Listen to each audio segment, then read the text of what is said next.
Turambar, one of the greatest warriors of the First Age, yet a man who, despite his title Master of Fate, was ultimately defeated by his own destiny. If you're ready, let's embark on this dark journey. Our story begins with the epic struggle of Túrin, the leader of men, against the dark lord Morgoth. After being captured in the Battle of Unnumbered Tears, underneath Arnodiad, Túrin refuses to kneel before Morgoth. Enraged, Morgoth casts a horrific curse upon Túrin's entire lineage. Wherever they turn their eyes, they shall see darkness and sorrow. Every step they take shall lead them to the void. Túrin grows up under the shadow of this curse.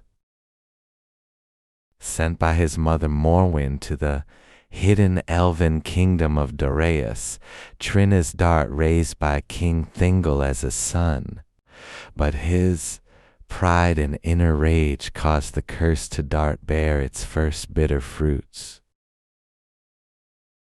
Following a tragic accident and a misunderstanding, he unintentionally causes the death of an elven friend and flees Darius as an outlaw.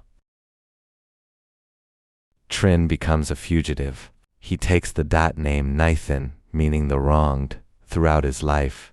He will change his name many times, believing he can outrun his fate with a new identity. But destiny follows him.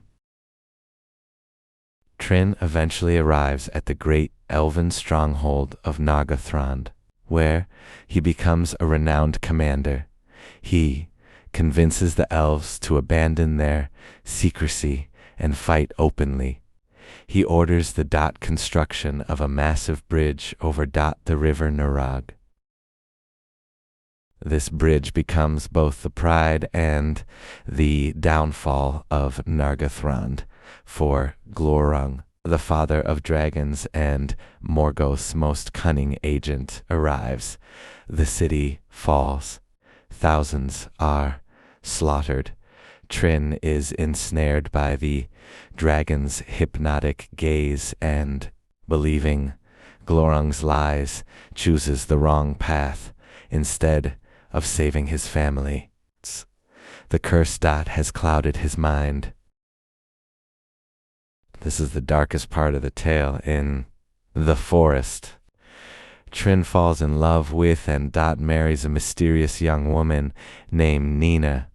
What he does not know is that Glorung had wiped Nina's memory, and she is in fact his own biological sister. As Glorung continues to terrorize the local people, Túrin makes one final move to slay the beast. On the edge of a ravine, he plunges his sword, Gurthung into the dragon's soft underbelly. As the dragon dies, he performs one final act of malice. He restores Nina's memory, discovering the horrific truth. Nina throws herself into the abyss, carrying her unborn child. When Túrin wakes and realizes what has happened, there is nowhere left for him to turn. Túrin casts himself upon the blade.